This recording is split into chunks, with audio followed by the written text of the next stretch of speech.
안성환의 시사야.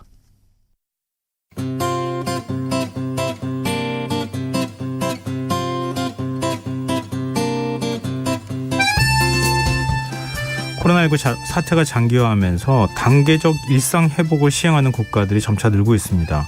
백신 접종을 통해 치명률을 낮추는 방식으로 바이러스와의 공전, 일상 회복을 선택한 건데요. 그런데 최근 이 단계적 일상 회복에 들어갔던 국가들 사이에서 코로나19 재유행 조짐이 나타나고 있는 상황입니다. 이제 좀 걱정스러운 대목인데요. 우리도 이제 곧 단계적 일상 회복에 들어가니까요. 세계이면 세계 각국의 위드 코로나 단계적 일상 회복 상황을 좀 자세히 살펴보겠습니다. 외신캐스터 전주현 씨 나와 계십니다. 안녕하세요. 네, 안녕하세요. 네, 단계적 일상 회복을 일찍 도입했던 네. 유럽 국가들을 중심으로 지금 코로나 확진자들이 막 쏟아져 나오고 있는 상황이에요. 그렇습니다. 7월부터 이렇게 단계적 일상 회복, 지금 이제 위드 코로나라고 우리가 많이 부르는데 이걸 선언했거나 사실상 위드 코로나 단계인 유럽 국가 대부분에서 지금 코로나19 확진자가 다시 늘어나고 있어요. 영국을 비롯해서 독일, 프랑스, 벨기에, 네덜란드, 그리스 이렇게 서유럽 국가들뿐만이 아니라 지금 러시아나 폴란드, 체코 같은 동유럽에서도 일일 신규 확진자가 급증을 하고 있습니다. 독일도 22일에 신규 확진자가 15,100여 명이었어요. 그래서 5월 이후에 최고치고요. 벨기에도 이달 초에 비해서 한 3배, 네덜란드도 이달 초 대비 한 4배가 됐습니다. 프랑스도 지금 12일 만에 5배 이상 급증하면서 네. 23일 확진자가 6,200여 명이 됐고요. 가장 심각한 데가 지금 영국입니다. 네. 21일에 신규 확진자가 5만 2천여 명. 그래서 하루예요. 그래서 3개월 만에 5만 명을 넘겼어요. 그리고 러시아도 지금 만만치 않은데 20일 신규 감염자가 3만 6천여 명으로 지금 계속해서 기록을 경신하고 있는 상황입니다. 그래서 세계보건기구가 지난주에 유럽 전역에서 코로나 확진자가 7% 증가했다. 세계에서 유일하게 유럽에서만 확진자가 늘고 있다. 이런 얘기를 내놓기도 했습니다. 아무래도 방역 조치를 완화한 때문으로 좀 분석이 많이 되고 있어요. 네. 일찌감치 이제 실시를 했으니까요. 지금 서유럽 국가는 대부분이 백신 접종 완료율이 60% 중반대를 넘어가면서 경제 활성화를 위해서 빠르게 규제를 좀 푼 게 있습니다. 그래서 7월에 가장 먼저 선언한 영국에서는 지금 뭐 축구장에 아주 관중들이 빽빽이 들어찼는데 마스크를 하나도 안 쓰는 모습. 그러니까 그게 놀라웠어요. 응원도 영국에서. 굉장히 크게 구호를 외치고 그런 모습 아마 외신으로 보셨을 것 같고 그렇게 이제 마스크 쓰기 규제가 굉장히 완화가 됐고요. 모임 인원 제한도 없어졌어요. 그리고 독일도 9월에 지금 신규 확진자가 아닌 입원 환자 수로 코로나 방역 조치 판단 기준을 바꿨습니다. 그래서 방역 규제를 완화했고요. 프랑스도 일부 지역에서 학교 내 마스크 착용 의무도 해제를 했었고 뭐 그랬었습니다. 그러니까 유럽에서는 지금 뭐 백신 접종률이 100%는 아니니까요. 네. 백신을 맞지 않은 사람들 또 백신을 맞았지만 오래된 사람을 중심으로 감염이 확산되고 있는데 지금 청소년들의 접종률이 좀 낮거든요. 아무래도 성인들보다 늦게 시작을 했으니까. 그리고 이제 백신 면역력이 떨어진 요양원 노인들이 지금 신규 감염자의 많은 수를 차지하고 있다 이런 분석이 나오고 있어서 청소년들에 대한 접종 그리고 이제 3차 추가 접종이죠. 부스터샷을 서둘러야 된다 이런 지적이 나오고 있습니다. 근데 이제 영국 BBC가 유럽은 백신 보급이 좀 빨랐기 때문에 면역력이 약화되는 현상도 빨리 왔다 이렇게 얘기를 하면서 지금 빨리 방역 조치를 재검토해야 된다 이런 지적을 내놨습니다. 근데 지금 뭐 접종 완료자가 80% 넘는 국가도 그렇게 네. 많지는 않아요. 네, 그렇습니다. 근데 영국에서 네. 사실 우리 입장에서는 그때 백신 수급 불안정 얘기가 네, 한창 네. 뭐 있었을 때였는데 네. 백신 이 정도 맞았으면 됐다. 그러고 마스크 그냥 확 다 벗어버렸잖아요. 그렇죠. 그렇습니다. 그 부작용이 지금 나타나고 있는 거라고 봐야 돼요. 그렇죠. 지금 8일 연속으로 4만 명을 넘더니 21일에 지금 5만 명을 넘어선 거잖아요. 지금 유럽의 다른 국가에 비해서도 상황이 굉장히 심각해요. 확진자 수는 훨씬 많고 지금 영국의 일일 신규 확진자 수 지난주 평균을 봤더니 4만 4천여 명인데 인구가 6,800만 명입니다. 근데 지금 확진자 수 비율이 세계에서 가장 높은 수준을 기록을 했고요. 그리고 7월부터 그러니까 위드 코로나를 7월부터 시작을 했으니까 7월부터 10월까지 발생한 확진자 수를 집계해 봤더니 300만 명이 나왔습니다.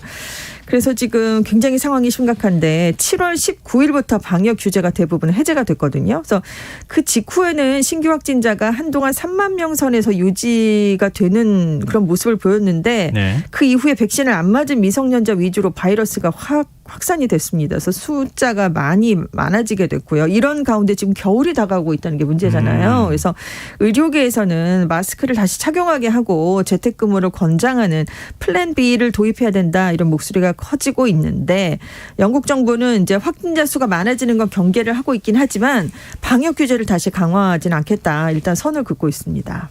아, 그냥 지금 이대로 가겠다. 네, 그렇습니다. 왜냐하면 이제 중증자라든가 사망자가 뭐 생각보다는 우리가 관리할 수 있는 수준이다라는 게 영국 숫자는 많이 정부의 나오지만. 그렇습니다. 네. 아, 그렇군요.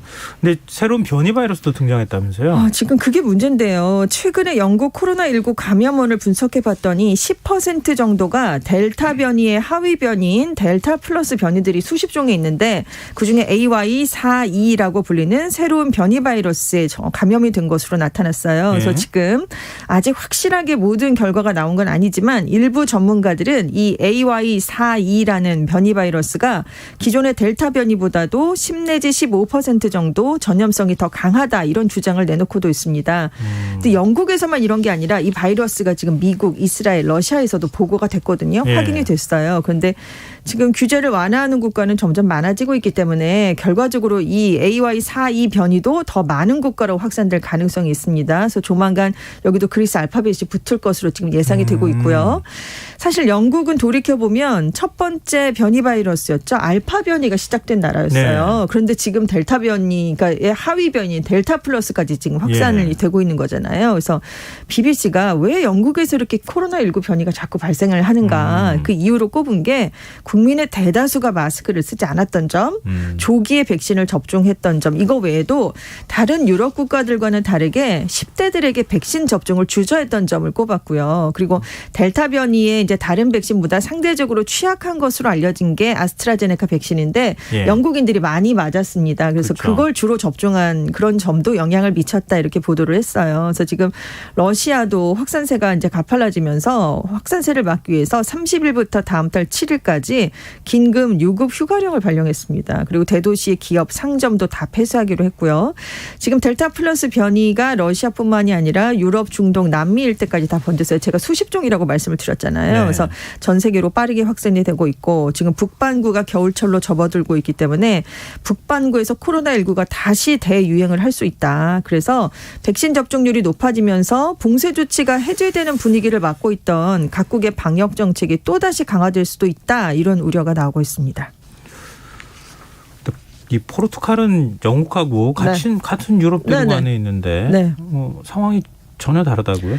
포르투갈도 이번 달부터 위드 코로나를 시작했거든요. 네. 왜냐하면 여기도 백신 접종률이 좀 높았기 때문이에요. 지금 18일 현재 포르투갈 국민 중에서 백신을 한 번이라도 맞은 비중은 89%고요. 네. 완전한 접종률은 85.7%인데 50대 이상 중에 한 번이라도 맞은 비율이 100%에 달하고 있습니다. 그러니까 많은 분들이 참여를 하셨고 12세에서 17세도 88%나 되고요. 25에서 29세 접종률도 95%로 높은 편을 지금 기록을 하고 있습니다. 그래서 지금 영국과 다른 점은 무엇인가 전문가들이 비춰봤더니 포르투갈에서는 이렇게 위드 코로나를 하긴 하지만 마스크 착용, 거리 두기 같은 방역 수칙을 계속 유지하고 있다. 이 점을 지금 꼽고 있어요. 그리고 이제 경기장 입장 제한은 없어졌지만 입장을 할 때 백신 접종 여부라든가 코로나 회복 또는 음성 사실을 증명하는 백신 여권 제도를 여기는 시행하고 있습니다. 그리고 무엇보다 국민들이 개인적으로 방역에 신경을 많이 쓰고 있다는 점을 또 좀 높게 보고 있고요. 그래서 지금 높은 접종률에도 방역 완화를 좀 조심스럽게 실시해 가고 있는데 그래서 이것을 지금 포르투갈형 위드 코로나라고 전문가들은 부르고 있어요. 그래서 단계적인 방역 완화를 앞둔 많은 국가들이 주시하는 모델이다. 이런 얘기가 나오고 있는데요. 지금 위드 코로나 4주차에 접어들었는데 최근 신규 확진자가 604명이고요. 사망자는 4명인데 포르투갈 인구가 한 1,000만 명 정도인 국가입니다. 그래서 지금 이스라엘도 약간 영국과 좀 차이를 보이는데 마찬가지로 변이 바이러스가 발견이 됐고요. 또 비슷한 시기에 굉장히 빨리 이제 백신 접종을 시작한 국가잖아요. 근데 이스라엘도 지금 60%를 넘어가는 높은 백신 완전 접종률에 힘입어서 많은 규제를 완화하긴 했지만 마스크 착용의 중요성을 정부가 계속해서 강조를 하고 있습니다. 그래서 현재 기준으로 실내 마스크 착용 규제까지 해제한 나라는 영국이 유일하거든요. 그래서 영국의 정책적인 실패다 이런 비판이 나오고 있습니다. 유럽 그 연합으로 네. 유럽 연합 내에 뭐 굉장히 많은 국가들이 네, 네. 있으니까요. 전반적인 상황은 어떻습니까? 지금 15일 현재 EU 내에서 성인 중에 코로나19 백신을 최소한 한 번 이상 맞은 사람의 비율이 79% 정도고요. 접종을 다 마친 사람은 74% 정도예요. 그래서 지금 많은 국가들이 높은 백신 접종률에 기반해서 이른바 그린 패스를 도입하고 있어요. 그래서 지금 적용 범위는 물론 회원국마다 다 다릅니다. 근데 이제 전체적인 EU 차원에서 휴가철에 맞춰서 7월부터 EU 거주자를 대상으로 영내에서 통용되는 EU 디지털 코로나19 증명서라는 걸 발급하고 있어요. 그래서 이걸 갖고 있으면 EU의 27개 회원국 그리고 스위스, 아이슬란드, 노르웨이, 리히텐슈타인 사이로 오갈 때 네. 별도의 격리나 추가 검사가 면제됩니다. 그러니까 영내에서 이동이 좀 자유로워진 거죠. 이런 네. 그린 패스를 갖고 있으면. 그리고 이제 이탈리아가 사실 서방 국가 중에서 굉장히 초기에 타격을 많이 입은 나라로 꼽혔는데요. 그렇죠. 지금 이탈리아는 백신 접종하고 이 그린 패스를 굉장히 적극적으로 도입을 하고 있어요. 그래서 실내 음식점, 문화체육시설 출입 시에 그린 패스 지참이 의무화됐고요. 지난달부터는 장거리 교통수단을 이용할 때도 꼭 제시를 해야 되는 그런 게 돼 있습니다. 그런데 이탈리아가 사실 백신 접종률이 높지 않았는데 이렇게 그린 패스를 도입하니까 갑자기 접종률이 굉장히 빠르게 상승을 했어요. 이게 이제 혜택을 주니까요. 그래서 지금 백신 1차 접종률이 76.6%, 완료율이 72.6%로 다른 대륙에 비해서 백신 접종률이 유럽이 높긴 하지만 그중에서도 상위권을 기록을 하고 있습니다. 그렇지만 이제 각국의 코로나 상황은 유럽 내 격차가 굉장히 크기 때문에요. 네. 지금 유럽에서 확산세가 또 다시 거세지고 있고 그래서 각국 정부가 계속해서 강조하고 있는 건 상황이 악화되면 또다시 규제가 재도입될 수 있다. 이 점을 강조하고 있습니다. 요즘 국내에서도 백신 패스 두고 이제 네. 여러 가지 논란이 있잖아요. 네네. 근데 전문가들은 이건 인센티브다. 네네. 차별을 그렇죠. 네. 차별하기 위한 게 아니다. 네. 이렇게 설명하고 있는데 지금 유럽 연합에서는 보편적인 어떤 기준이 네. 되어버렸다 이런 그렇습니다. 생각이 드네요. 네. 근데 중남미 쪽은 어떻습니까? 여기도 상황이 굉장히 심각했었잖아요. 지금도 안 좋아요. 지금 코로나19 대응 양상이 나라별로 굉장히 격차가 큰데 백신 접종 완료율이 75%에 육박하고 있는 칠레나 우루과이 같은 나라도 있지만 IT는 0.3%밖에 되질 않습니다. 정말 지금 백신이 지금 접종되지 못하고 있는 그런 국가죠. 나라기도 하고. 그렇죠. 네. 최근에 상황도 굉장히 안 좋고요.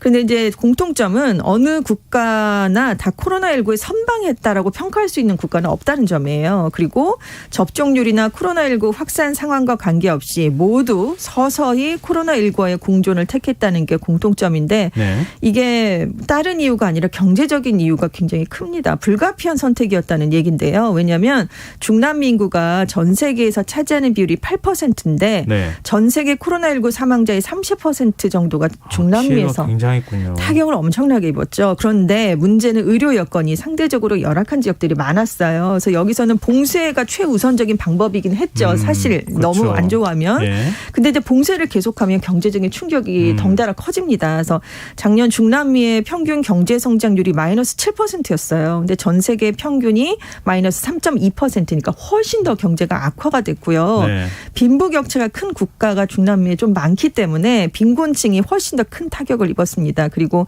백신 접종 상황도 그렇게 좀 좋은 상황은 아니기 때문에 지금 백신 접종을 통한 집단 면역을 기대하기 어려운 국가가 많거든요. 그래서 네. 사실상 이러지도 못하고 저러지도 못한데 경제 때문에 어쩔 수 없이 위드 코로나를 택하는 나라가 많습니다.